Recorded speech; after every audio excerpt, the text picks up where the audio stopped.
Ayan, magandang umaga Luzon, Visayas at Mindanao. Ito na naman si RL TV Vlog. Update ulit natin itong Manila Bay ngayong araw po ng Monday. Ayan, good morning sa ating mga viewers, silent viewers.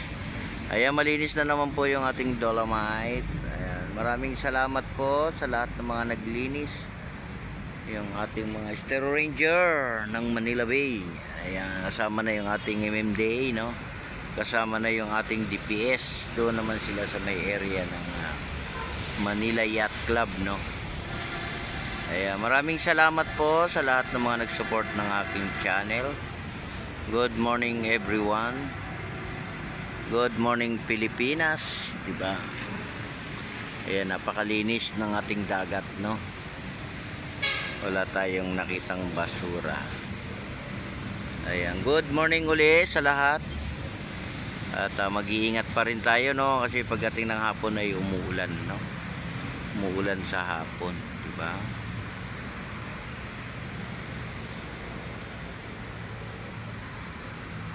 Ayan, lagi po tayong magpapasalamat sa araw-araw ng ating buhay, sa araw-araw ng ating ginagawa, 'di ba? Lagi po tayong magpapasalamat kung ano man yung ating natatanggap, maliit man o malaki, no? Papasalamat tayo.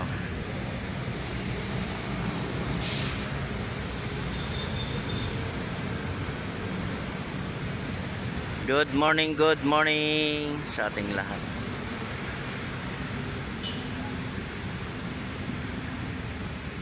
Ayan, support lang my channel RL TV Vlog, mag-like and share, mag-comment, no?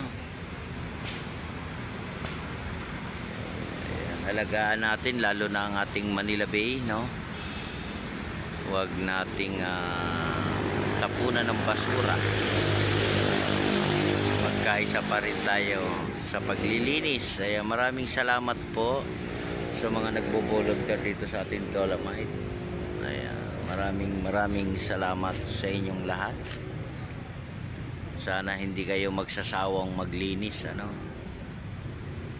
Tuloy-tuloy lang natin yung ating pag-clean up, no, kahit saan lugar, di ba? Hindi lang po rito sa Manila Bay, lahat po ng area maglilinis tayo, no. Ayan, good morning din sa ating mga kababayan natin sa probinsya, lalo na sa abroad, ating mga viewers dyan. Magandang umaga po sa ating lahat.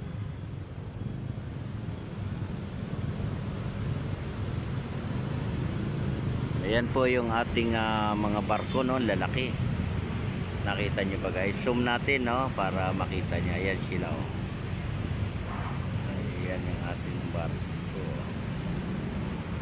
Lalaki niya.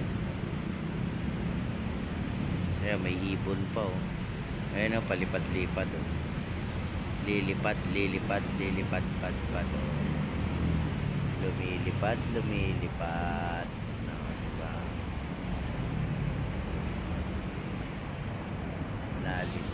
Nalipad.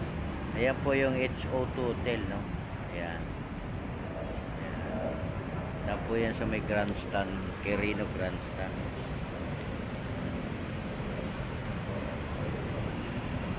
Alam mo naman yung aking zoom, may 4 lang, ano?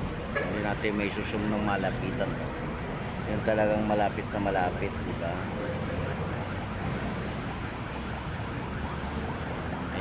Wala naman tayong bagyo, di ba? Wala na. Ano na lang yung ulan na lang, ano? Ulan sa hapon.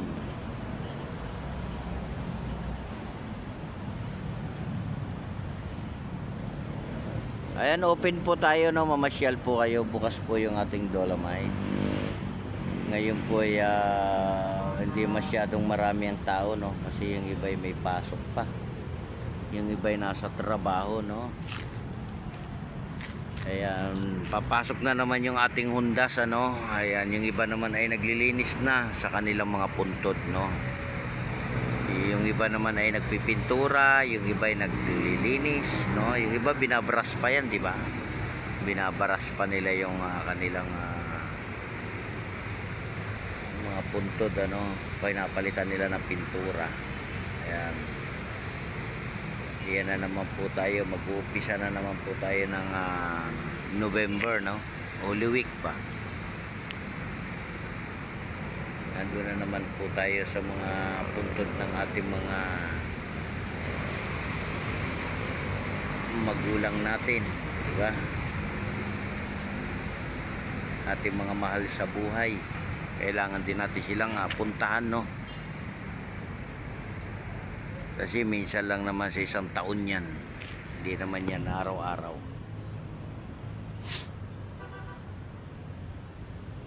Good morning, good morning, good morning. At mag-iingat pa rin tayong lahat. At lagi lang po tayong magpipray, no? Yan ang pinaka-importante, yung pagpipray, di ba? Huwag nating kalilimutan mag-pray, no? Pray pa more, di ba? Pati yung ating mga kababayan sa abroad, pagdasal din natin, no?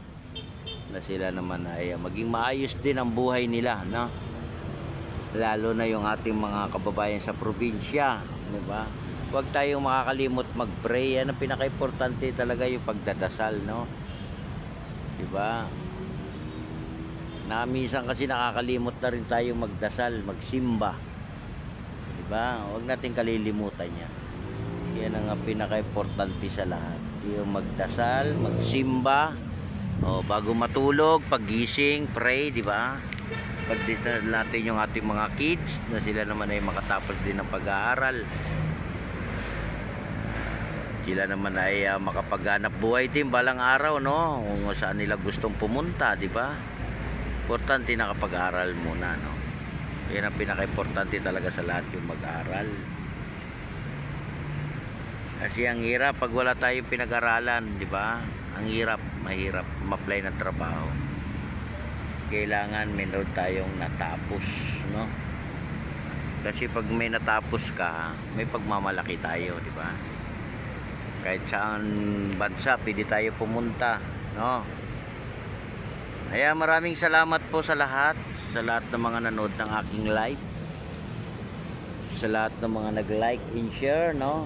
Mga nag-comment, sa mga bumisita sa aking live. Thank you po sa inyong lahat na hindi pa rin kayo nagsasawa mag-support, ano? Diba? Itong pagbablog natin ay pinakalibangan na natin to, ano? Para hindi tayo masyadong nai-stress ba. Libang-libang lang. Para yung ating mga kababayan sa ibang bansa, napapanood din nila itong ating Dolomite, no? Yung ating Manila Bay, nakikita nila yung kung ano yung mga ginagawa rito, naglilinis. May mga volunteer, di ba? May namamasyal. Ibig sabihin, hindi natin siya pinabayaan, no? Inalagaan natin siya. Para sa atin naman to lahat, eh.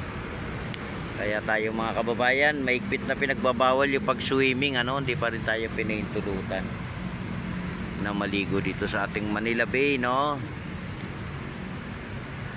Kasi hindi pa masyadong yung ating tubig, ano? Punta lang tayo rito para mamasyal, no? O yan, ano kayo dyan? Selfie ba? Picture, no?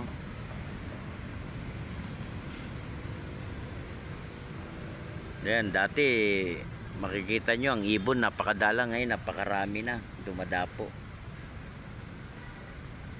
Napakaraming ibon na. Yung mga ibon na no, yung kulay puti, nanginginain yan, eh. Nanginginain yung mga ibon yan, eh. Kaya busog na busog yan. Nakain nila yung malilit na isda, no? Haba pa naman ang mga tuka niyan. Sakit din yung mga gat, eh. Kaya sumikat na naman yung araw. Ingat pa rin tayo at mainit na naman ang panahon. Makakapagpatuyo na naman tayo ng mga damit, ano? Kaya sa mga naglalaba, sige lang, laba lang ng laba hanggat walang ulan, ano? Para matuyo, no? Meron tayong magamit sa araw-araw. Natatalo ako ng sikat ng araw, no? Nag-bablard yung aking cellphone. Ay, maraming salamat po sa mga nag-support sa aking channel. Ay, kung araw-araw laging bewok lang ang update ko, di ba? Okay na yan. Lagi Manila Bay, ayos na yan. Importante nakikita ng ating mga kababayan ng Manila Bay, ano. Yun ang pinaka the best in the west, no. Ayan, maraming salamat po. Ingat po tayo lahat, no. At lagi po tayong magpe-pray sa araw-araw ng ating buhay.